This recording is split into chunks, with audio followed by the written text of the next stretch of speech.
Hello friends, welcome to my channel. Friends, today we are going to learn standard range subject mathematics post taste.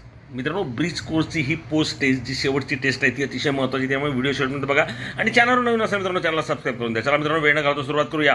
Question number 1, choose and write the correct alternative option. आता मित्रांनो, alternative option आपल्याला शोधायचे आहेत. आता बघूया पहिला प्रश्न नेमका आहे काय. तो मित्रांनो काय बघा, factor of the polynomial m² - 16n² r. आता मित्रांनो, इथे आपला फॉर्म्युला यूज करता येईल a² - b²चा, नाही का. आणि याचा आन्सर काय असतं तर फ्रेंड्स ते असतं a - b and a + b. याचा जर यूज केला तर आपल्याला काय मिळतं आहे मित्रांनो, तर तुमच्या लक्षात येईल. ॲक्च्युली हा जो आहे 16n म्हणजे काय, तो 4n² आहे. सो m² - 4n आणि m² + 4n means option number बी जो आहे हे याचा आन्सर असेल. आता सेकंड बघूया लगेच काय ते. 12x + 13 y = 26 and 13x + 12 y = 24. Find the value of x + y. मित्रांनो, दोघांची ॲडिशन केली तर काय मिळेल, 25x + 25y = 50 मिळेल. त्याला 25 डिवाइड करा. So x + y = 2. Option number 2. फक्त तुम्हाला उत्तर लिहायचे, त्यामुळे मित्रांनो फक्त ऑप्शन बी लिहा, बाकी लिहिण्याची गरज नाही. 2 parallel lines are intersected by transversal. If measure of one angle so formed is 70, then measure of its alternate angles. मित्रांनो, अल्टरनेट अँगल्स आर कॉन्क्रुएंट असतात. तर मित्रांनो हा 70 आहे, तर याचं आन्सरसुद्धा काय येणार, 70. Option number D. Equation of line which parallel to X axis and Y and 5 units distance below it is. आता मित्रांनो, खाली रे आणि खाली जे डिस्टन्स असतं ते कसं असतं, नेहमी निगेटिव्ह असतं, आपल्याला माहिती आहे. आणि मित्रांनो, एक्सला पॅरलल असेल तर ते इक्वेशन वायच्या फॉर्ममध्ये असतं. So y = -5 is the answer. चला मित्रांनो, मला वाटतं तुम्हाला हा कळालाच असेल. चारही ऑप्शन तुम्ही दिलेले आहेत मी तुम्हाला, आणि ते तुम्ही लिहिले असतील. आता आपण सॉल्व करूया क्वेश्चन नंबर 2, जो की आपण नोटबुकवर सॉल्व करतो त्याच पद्धतीने जाऊया. चला फ्रेंड्स, सॉल्व करूया. मल्टिप्लाय 4√8 × 3√2. आता मित्रांनो, आधी काय करणार, तर कोइफिशियंट आहेत ना 4 आणि 3 यांचं मल्टिप्लिकेशन करा.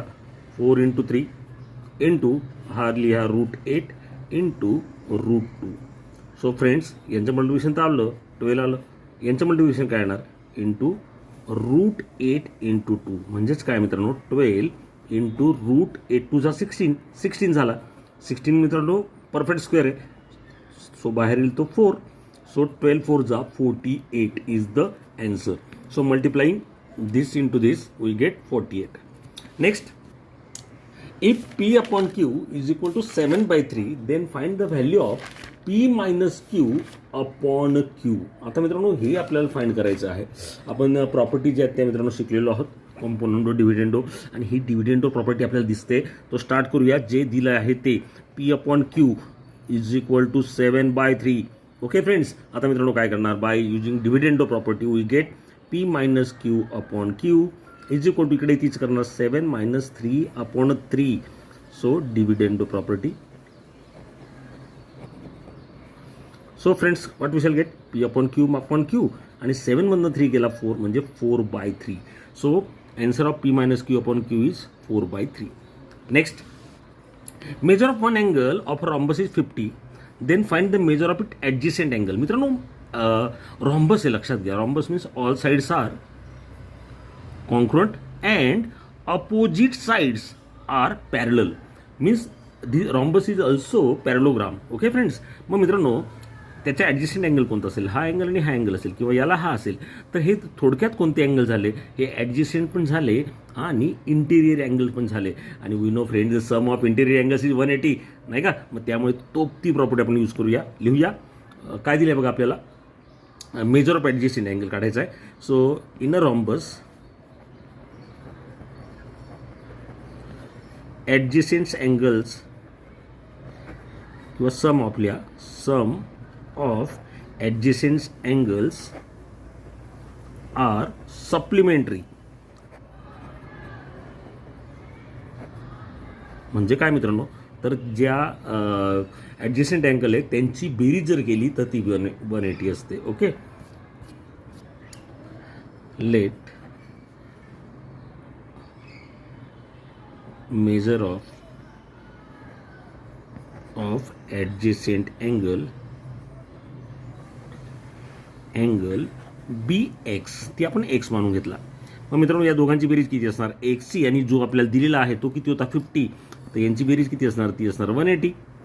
So friends angle X is equal to 180, या 50ला इकडे घ्या म्हणजे -50 झाले. So angle X is equal to किती येणार मित्रांनो, तो 130 नाही का. So therefore the measure of adjacent angle is 130. The major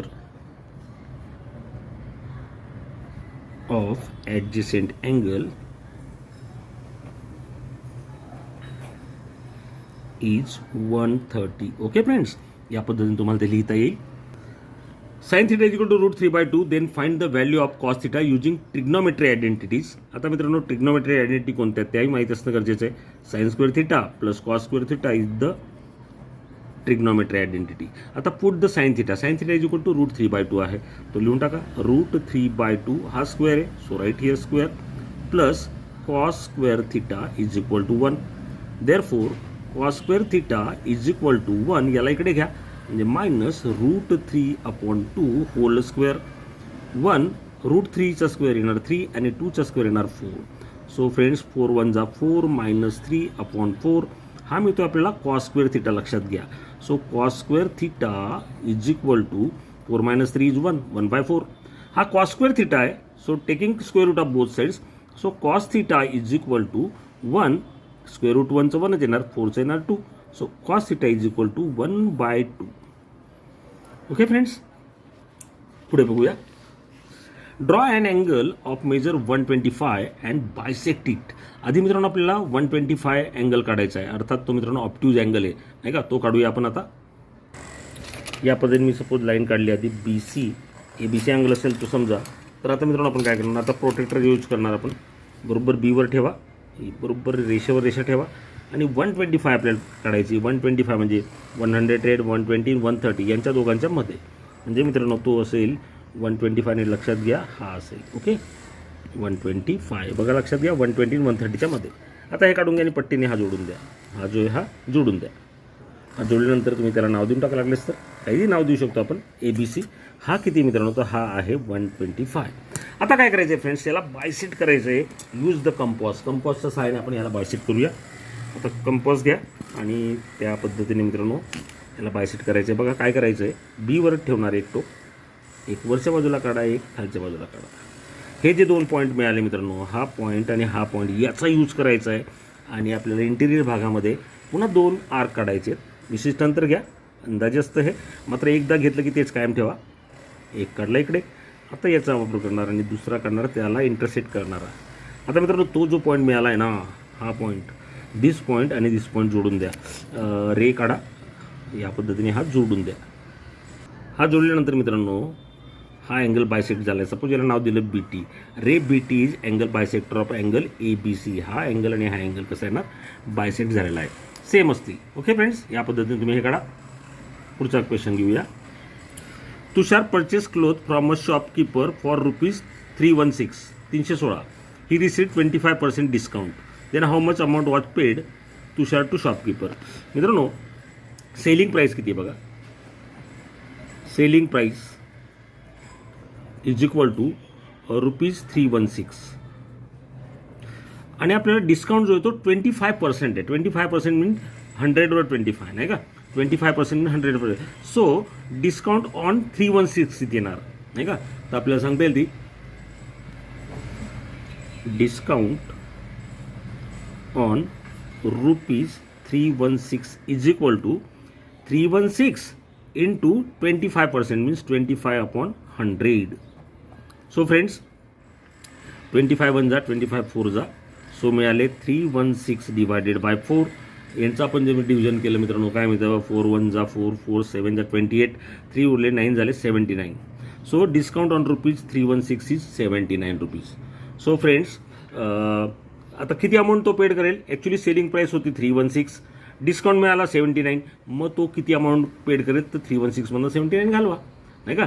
so लिहा मित्रांनो, Tushar paid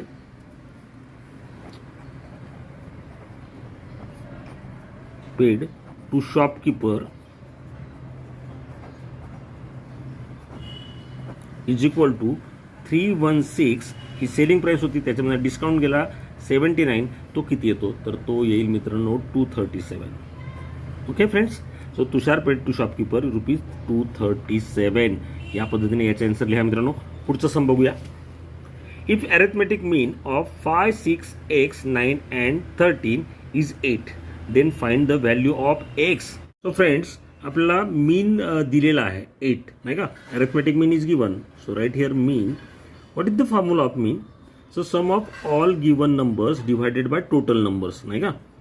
some of all given numbers scores, जे काही म्हणू शकतो आपण त्याला, divided by total numbers.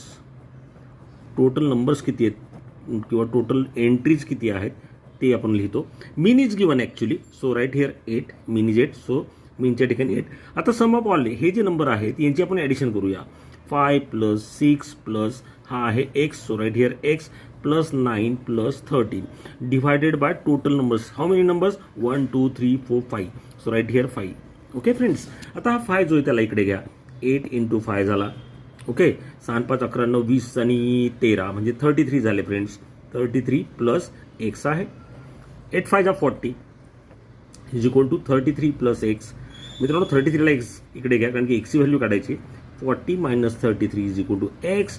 Therefore x is equal to 40 ना 33 घालवा 7. आणि हाच तर आपल्याला काढायचा होता friends, x is equal to 7. I hope मित्रांनो तुम्हाला हे कळालं असेल. पुढचं गणित घेऊया.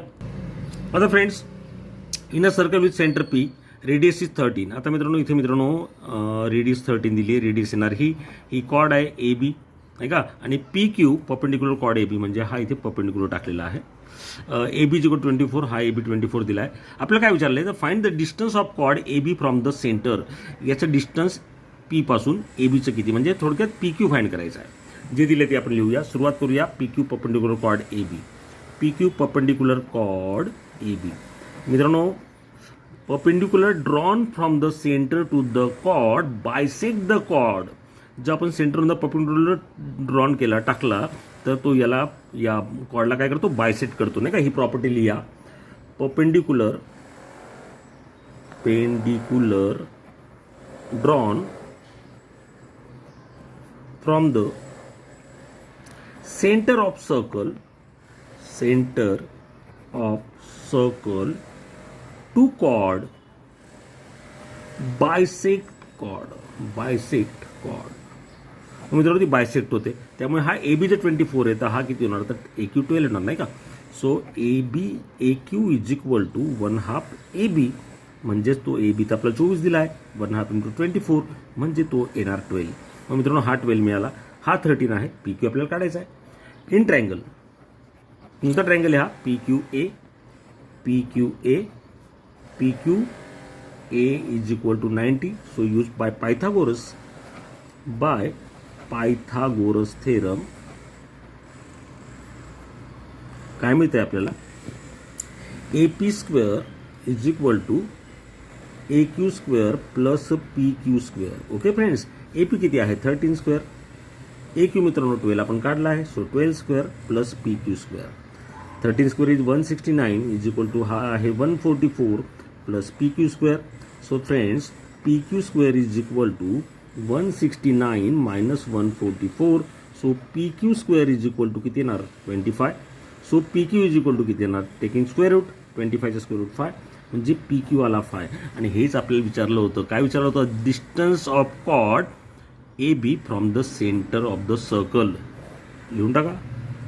The distance of chord AB from the centre of circle is 5 centimetre. या पद्धतीने मित्रांनो याचं उत्तर लिहिणं अपेक्षित आहे, ते तुम्ही लिहालच. ओके फ्रेंड्स, पुढचं सम बघूया लगेच. Find the capacity of cylinder whistle with the radius is 10 and height is 10. आता मित्रांनो रेडियस दिली म्हणजे काय? R दिला आहे सेंटीमीटर.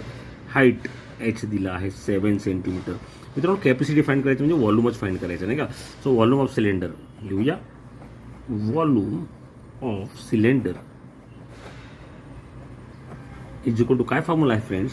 तो आहे πr²h. Pi means 22/7. R is given 10, so 10² आणि H आहे 7. मित्रांनो हा 7 आणि 7 तर गेलाच. सो 22 × 100 झाले. 10चा स्क्वेअर आणि मग हा येईल 2200. आता व्हॉल्यूम आहे, सो राईट हिअर cm³ और cubic centimetre. Okay, so friends the capacity of cylinder is 2200 cubic centimetre. लिहून टाका, the capacity of cylinder is 2200 cubic centimetre. Okay friends, या पद्धतीने याचे आन्सर तुम्ही सहज लिहू शकाल. पुढचं गणित बघूया लगेच. As shown in figure in triangle PQR. PQR triangle दिला आहे, P30 आहे, हा 30 दिला आहे, R 60 आहे आणि Q आहे 90. Length of hypotenuse PR is given which is 8. Find the length of side PQ आणि QR. मित्रांनो PQ आणि QR आपल्याला फाइंड करायचे आणि हा ट्रँगल कोणता आहे, तर 30, 60, 90चा ट्रँगल आहे. तर लिहून टाका, triangle PQR is 30 degree, 60 degree, 90 degree triangle. So by theorem of 30, 60, 90 triangle. मित्रांनो 30, 60, 90 ट्रँगलचा थेरम काय होता, तर लक्षात असेल तुम्हाला बघा, 9th ला तुम्ही शिकलात. The side opposite to 30 is half to hypotenuse. Side opposite to, आता 30च्या अपोजिट साईड कोणती, QR आहे नाही का. So QR is equal to 1/2 into hypotenuse means PR. Reason लिहा, side opposite to 30, side opposite आहे to 30, side opposite to 30 is half to hypotenuse म्हणजे कर्णाच्या निम्मे असते. So QR is equal to 1/2. PR किती दिला आहे, 8 दिला आहे. सो 2 4 जा म्हणजे QR किती आला मित्रांनो, 4 आला. QR is 4. ओके फ्रेंड्स, आता फ्रेंड्स 60च्या अपोजिटची साईड कोणती आहे, तर ती आहे PQ आहे का. सो फ्रेंड्स काढूया, PQ इज इक्वल टू, नीट लक्षात घ्या, PQ ही साईड आहे 60च्या अपोजिट आणि 60च्या अपोजिटची साईड कशी असते, √3/2 into hypotenuse. √3/2 into hypotenuse is PR. So √3/2 hypotenuse PR म्हणजे 8. मग इथे भाग दिला, 2 4 जा म्हणजे 4√3 आला. 4√3 इज इक्वल टू PQ. इथे रिझन लिहा, काय ते, साईड अपोजिट टू 60. काय फॉर्म्युला होता तो, side opposite to 60 is √3/2 into hypotenuse, म्हणजे तो या पद्धतीने लिहिणार. ओके फ्रेंड्स, अशा पद्धतीने हे गणित जे तो सोडवायचं होतं, सोपं होतं, तुम्ही लिहिलंच असेल. पुढचं गणित बघूया लगेच. क्वेश्चन नंबर 4 काय बघा, solve the following sub question, solve the simultaneous equation A + 2B = 14 आणि 3A + 4B = 34. याला नाव देऊन टाका 1 आणि याला नाव देऊन टाका 2. आता फ्रेंड्स इथे बघा, कोएफिशियंट इथे 2 आहे, इथे 4 आहे. याला 2 करायचं झालं तर मल्टिप्लाइंग बाय 2 करूया. इक्वेशन 1 मल्टिप्लाइंग बाय 2 काय मिळेल बघा, याला 2 ने मल्टिप्लाय केलं 2A, याला 2 ने केलं 4B, याला 2 ने केलं 28. Equation number 3. आता मित्रांनो 3 आणि 2 जर बघा, तर 2 मधनं 3 घालवलं तर 4B जाईल, Aची व्हॅल्यू काढता येईल. So equation 2 minus equation 3. आता इक्वेशन 2 काय होतं, 3A + 4B = 34 आणि 3 होतं 2A + 4B = 28. सबट्रॅक्ट करायचं आहे, मायनस, तर हे सगळे होतील minus. 3A - 2A, 4B - 4B हा आता गेला आणि 34 मधनं 28 गेले 6. Aची व्हॅल्यू मिळाली मित्रांनो 6. मग ही व्हॅल्यू एका कोणत्या इक्वेशनमध्ये ठेवा, put A = 6 in equation 1. Equation 1 काय, A + 2B = 14. Aची व्हॅल्यू 6 आहे, ठेवा इथे, 2B = 14. सो फ्रेंड्स 2B = 14, हा 6 इकडे गेला म्हणजे -6, म्हणजे 2B = 14 - 6 किती होतात, तर ते होतात 8. आता मित्रांनो हे 8 आला तर B = किती येणार, तर 4. So value of A is 6 and B is 4. Next question, last question. Construct triangle PMN such that length of MN = 5.7 centimetre, angle M is 65 आणि P इज 60. आता मित्रांनो तुमच्या लक्षात येईल, हा ट्रँगल समजा आपल्याला रफ फिगर काढायची. मी समजा मी इथे MN काढलाय, MN काढलाय, हा इकडे P असणार. M तर मला मित्रांनो 65 काढता येईल. P आता हा 60 कसा काढता येणार नाही, कारण की हे लेंथ माहीत नाही आहे, परंतु हा 60 दिला आहे. मग N आपल्याला सहज काढता येतो, कारण की हा जे 60 आहे तर दोघांची बेरीज आणि त्याच्यात ही संख्या मिळवली तर 180 यायला हवी. आहे का. मग कसं लिहिता येईल बघा, in triangle P M N angle P plus angle M plus angle N is equal to किती होतात, तर 180. Sum of all angles in a triangle is 180. Angle P आपल्याला दिला आहे 60, अँगल एम दिला आहे 65, अँगल एन आपण काढूया 180. 60 प्लस 65 आले मित्रांनो 125 plus angle N is equal to 180. Therefore angle N is equal to 180. या 125 इकडे घ्या, 125 झाले. So friends angle N is equal to किती मिळणार, तर मिळणार 55. मग याच्यावरून आपल्याला काय कळालं मित्रांनो, हा 65 काढा आणि नंतर हा 55 काढा, म्हणजे हा वरचा 60 घेईल. मग फ्रेंड्स आधी आपण 5.7 जो आहे ती आपण काढूया. 5.7 जो आहे ती एम एन जी आहे ही आपण काढूया. नंतर इकडे 65 आणि इकडे 55 काढतो मी 5.7. आता फ्रेंड्स हा 5.7 काढला, हा एम आहे, हा एन आहे, हा झाला माझा 5.7. आता मित्रांनो प्रोटेक्टरचा यूज करा आणि एम किती होता, तर 65 होता, तर 65 काढा. ॲक्युरेट अँगल आहे, या बाजूला येईल बरोबर. या पद्धतीने 65 जो आहे तो मोजा. हा बघा इथे माझा येईल 65, इथे मी खून करतो आणि मग आपल्याला तो काढता येईल. आणि हा जोडून द्या. हा या पद्धतीने मी काढून घेतला आहे. हा किती काढला मित्रांनो मी 65. आता एन जो आहे तो 55 आपण काढला आहे, तो 55 काढूया. आता बघा बरोबर इथे या पद्धतीने ठेवणार. तुम्हाला ते येतच ते 50 आणि 60च्या मध्ये 55 असेल, तो इथे घ्या आणि ही रेषा पण जोडून द्या, ही पण जोडून द्या. Okay friends. आता ही जोडल्यानंतर या पद्धतीने ही मिळेल. आणि मग मित्रांनो हा अँगल झाला 55, रिमेनिंग एम हा याला जोडून द्या पी, हा झाला आपला 60. अशा पद्धतीने मित्रांनो याचं कन्स्ट्रक्शन जे आपल्याला करायचं होतं ट्रायंगल पी एम एनचं. आय होप मित्रांनो तुम्हाला कळालंच असेल. आणि मित्रांनो या चॅनलवर नवीन असाल चॅनल सबस्क्राईब करा. तुमच्या मित्रांनाही हा व्हिडिओ पाठवा. तुम्ही नाही पाठवणार तर कोण पाठवणार मित्रांनो. Take care, good bye.